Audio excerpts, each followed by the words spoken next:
வணக்கம். அதாவது ஃப்ரண்ட் பட்டிக்கு டாட் பிடிச்சாச்சு சரிங்களா. டாட் பிடிச்சிட்டோம். இப்போ கீழே இருக்கிற பட்டி அடிக்கணும். எப்படி அடிக்கிறது?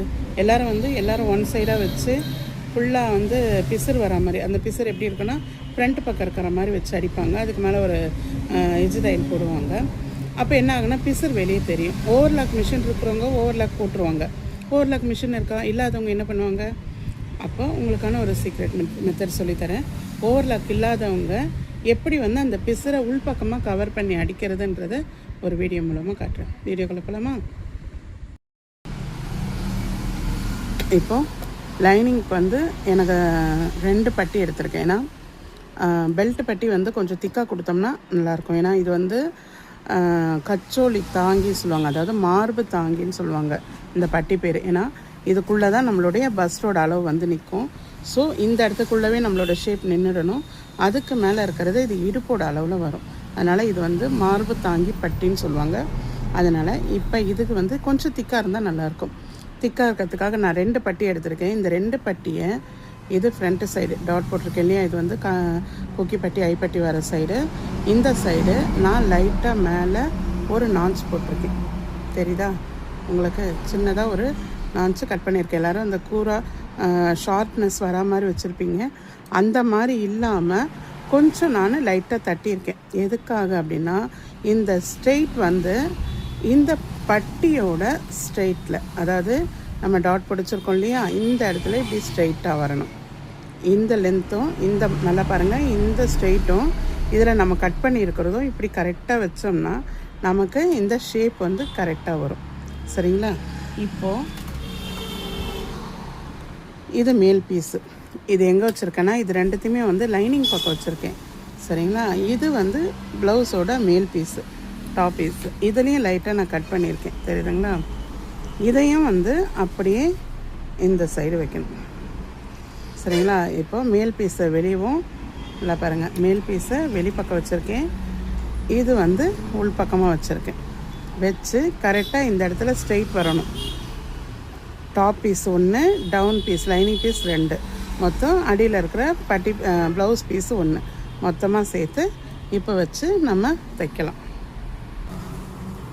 இப்போது ஃபஸ்ட்டு முதல்ல எல்லாமே வச்சு முதல்ல ஒரு குறுக்கடி அடிச்சுக்கோங்க. அடிச்சுட்டு நீடியில் இறக்கிட்டு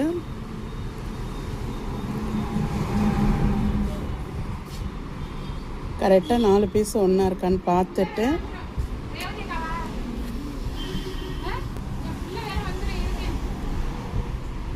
இப்போது 4 பார்ட்ஸுமே கரெக்டாக வச்சுக்கோங்க. 1 பை 1 வச்சுட்டு கரெக்டாக நான் அடிச்சிருக்க தையலோட அகலம் பார்த்திங்கன்னா 1/2 இன்ச்சுக்கு ஒரு புள்ளி கம்மியாக இருக்கும்.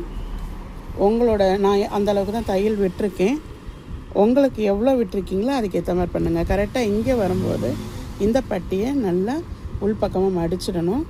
மடித்து கரெக்டாக வச்சு அந்த பட்டி இந்த இடத்துல மேடை இருக்குங்களா, இந்த இடத்துல அந்த பட்டி வரும்.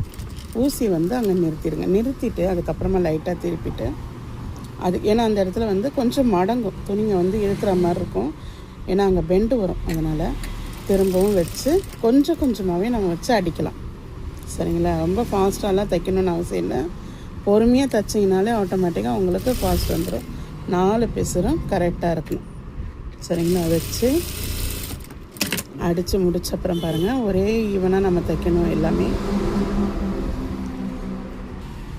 இப்போது ஃபுல்லாக அடித்தாச்சு. அடிச்சுட்டு இப்படி திருப்பினோம்னா பார்த்தோம்னா உள் பக்கமும் பட்டி ஃபுல்லாக கவர் ஆகிருக்கும், மேல் பக்கமும் பிசுறு எதுவும் வராது. சரிங்களா? இப்போ என்ன பண்ணணும்னா டவுன் பீஸையும் டாப் பீஸையும் நல்லா அப்படி இழுத்து வச்சு நாம் ஒரு குறுக்கடி அடிச்சு, இது பேர் எஜ்ஜு தையல் சொல்லுவாங்க, அப்படின்னா படிமான தையல் சொல்லுவாங்க. சரிங்களா? நல்லா இழுத்து விட்டுக்கோங்க. டவுன்லேயும் பீஸ் இப்படி போயிடும், மேலுக்கு இப்படி மடிஞ்சு உக்காந்துரும்.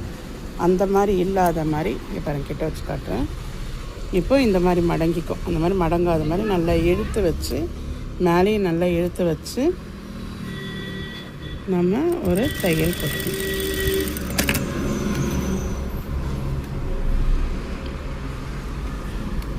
இப்போ பார்த்திங்கன்னா பட்டி வந்துடுச்சு.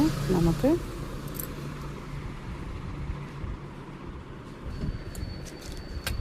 கரெக்டாக இருக்குங்களா? இது ஃப்ரண்ட்டு ஷேப்பு. இதில் முன்பக்கமும் வந்து பிசுறு தெரியாது நமக்கு, மேல் பக்கமும் எந்த ஒரு பிசுறும் தெரியாத அளவுக்கு அழகாக வந்துடும்.